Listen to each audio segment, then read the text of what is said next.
For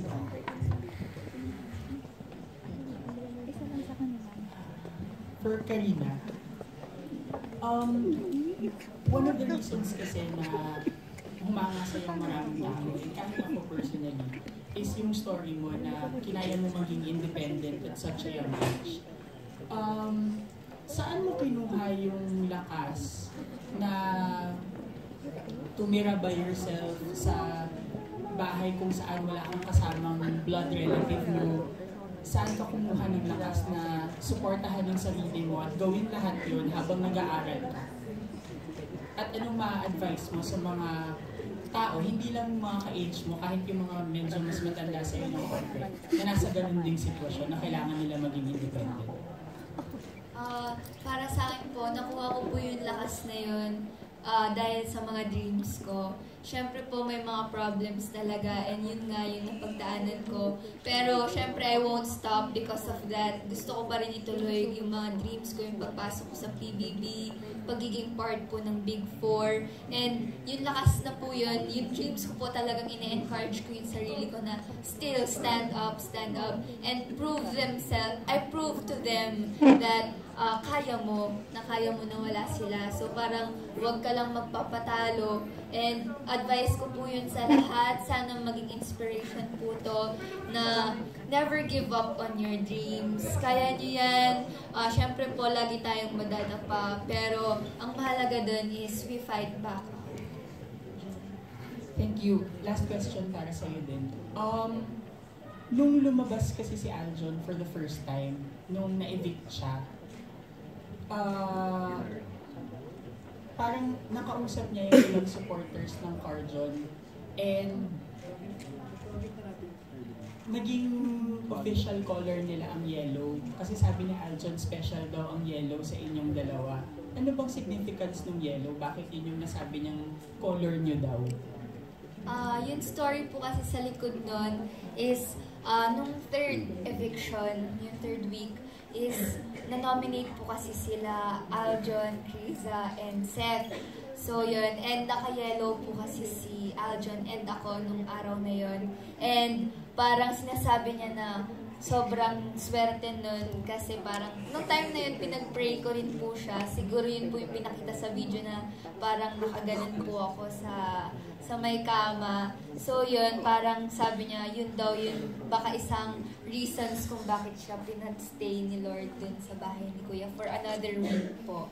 So yun, and yun sa akin yung mga sumusunod pong task, yun pati po sa amin nila Seth and Kuya Reese, yung kailan lang po, yun round with the spoon, ganun po. So yun, naka-yellow rin po kasi ako and parang yun, naging lucky color lang po na. Thank you. Kaya pala naka-yellow jacket din si Julia. Actually, Our next question will come from Alan Sangcona of Stars Photo. Tanong ka lang kay Karina. Kanina nung nag-press con nung mga Star Dreamers, parang gusto pareho ni Aljon sa ni Seth na ikaw yung maka-love team. Ano masasabi nung parang pinag-aagawan ka ng dalawa para maging ka-love team nung dalawang yun? Grabe po. Siyempre po, sobrang saya na ganun po pala yung gusto nila. And hindi ko po inaasahan na sasabihin po. So yun, pero siyempre po, inaasahan ko po talaga na sana makasama ko po sila. And siguro mamaya makakapag-usap kami. And yun, tatanungin ko na lang po sila kung bakit. And yun, siguro dahil rin po sa friendship namin, talaga sila po kasi yun, lagi ko rin nilalapitan if may problema ako, ganun po. So yun. Reaction mo lang nakamukha mo daw si Liza. And next discan daw kayo ni Carjon. Parang sinasabing sa love team nyo, kayo yung next discan. Yung una, bakit? Parang kamukha mo daw si Liza. Marami nagsasabi. Wala, nakakaya rin po. Masyado pong maganda ata si Ate Liza. So yun, syempre po, thank you na sobrang honored po na parang kamukha ko nga po siya and sobrang laki na po ng narating niya. And yun sa Carjon nga po, we are friends and yun, kung magkakaroon po kami ng movie, ganon. Syempre po, napaka-thankful and I will accept it wholeheartedly yun. So, sana po dumating yun. Sana rin po. Last na lang kay Lee. Lee, tanong lang namin, kasi nung paglabas nyo ng bahay ni Kuya, parang nagtitili ka dun sa stage nung nakita mo yung dami mo palang fans, di ba? Opo. Anong reaction mo na parang hindi ka, ganun pala karaming supporters? Unang-una po sa lahat talaga, nagpapasalamat po ako na meron pa po palang marami pa po nag-support sa akin. Nakaka-proud po, tapos gusto ko po talaga silang yakapin isa-isa. Tapos lalong-lalo na nung nakita ko si Josh talaga. Kasi na-miss ko po talaga yung beshi ko. Oo, si Josh. Tanong ko lang, sabi nila you'll be the next, Maymay. Paglabas mo ng bahay ni Kuya, anong reaction mo doon? Tapos kayo daw ni Seth ang parang magiging Mayward. Paglabas yung dalawa. Hindi ba? Anong reaction mo doon? Oh my God! Dio.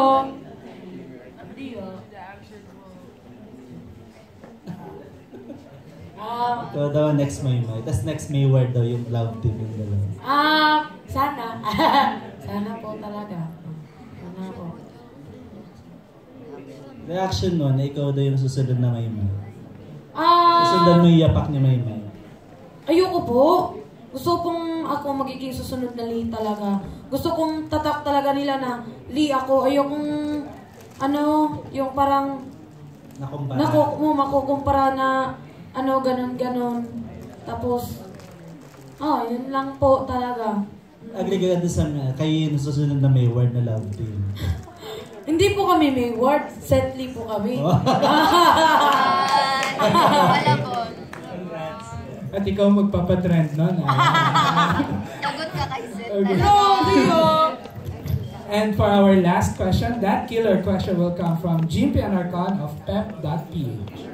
Hello guys, congratulations sa pagiging Big 4. Pero kasi natapos na yung inyong edition, pero Big 4 pa rin kayo. Nagulat ba kayo nung Sunday na hindi pala i-announce kung sino ang magwawagi, ang magiging big winner? At hanggang ngayon ba, kinakabahan pa rin kayo thinking na, shucks, hindi ko alam kung ako ba ang nanalo or hindi? Para sa akin po, talagang nag-expect na rin po ako na yung araw na yun na talaga yung i-announce pa kung sino po yung mananalo. At saka syempre po, hindi po talaga maiwasang kabahan ka po. Pero yun po, nananalig sa Diyos lagi na sana kung sino man po sa amin, deserve naman po namin lahat po yun. Pero, Gora. Yun po. Di ko po talaga in-expect na yun na yung mga big winner, ganon. Pero masaya na po ako na naging big 4 talaga ako. Kaya kung sino man ang maging big winner, masaya po ako kung sino man siya. Yun lang po. Ako po, hindi ko po in-expect na i-announce po yung big winner nung gabi. Kasi may mga theories na po kami ni Ate Kao na hindi nga po pinagsasabay po siya sa adult. So parang sinabi namin na papalabasin lang kami 4, pero ganun. So napatunayan naman po namin yun nung lumabas kami. And yun, kung sino man po yung magiging big winner sa amin, syempre po thankful na rin po ako. And masaya na po ako kung sino siya. And friends naman po, so no problem naman. Carrie? Parang ganun din po. Yun po, isip na po namin na hindi po sabihin yung big winner kasi sa mga nakarang seasons po, laging kasabay po na allowed yung pagsasabi ng resulta. Yun po, tapos kung sino naman po yung maging big winner, alam naman po namin na deserve po niya talaga yun, kung sino man po siya. Tsaka magkakaibigan naman po lahat kami, okay lang po talaga yun. Tsaka masaya na po kami, nasa Big 4 kami pa rin po magkakasama. Tama. Tapos, all girls pa. Tapos, sa totoo lang, kami yung, batch ng unang babae talaga. Tapos, yung pagkasunod-sunod ng mga pangalan namin, yun din yun talaga. O kaya, si Ate Jelay, si Ate Cora, sunod ako. Tapos si Karina talaga. Tapos masaya na naging Big Four. Kasi, sobrang dami namin. Tapos naging Big Four pa kaming apat. Tapos all girls. Kaya nakaka-proud talaga. Sobrang. Yeah. Last question na lang for Kaori kasi nagulat ako, may following pala kayo ni Riz on Twitter ha, kahapon. Parang marami palang Kaori. So ano lang ang nafe-feel mo at looking forward ka ba sa team up niyong dalawa, if ever man? Noong una po talaga, di ko po talaga in-expect na meron pong Kauris. Tapos paglabas ko po, meron nga pong Kauris. Talagang, sobrang nagulat po akong gano'n. Pero ngayon po, gusto po muna namin mas kilalanin isa't isa. Mas gusto ko po sana na, ayun po, mas kilalanin siya. Tapos, yun po, mag-focus muna sa duties namin. Ako po, bilang Big Four, ganun po. Pero, ayun po, mas gusto ko mas makilala si Kuya Riz po. Si Riz po. Nakidi Kuya lang po, Willie. Congratulations, girls. Back to you, Direct. Ayan, that's it for our Big Four. Maraming salamat.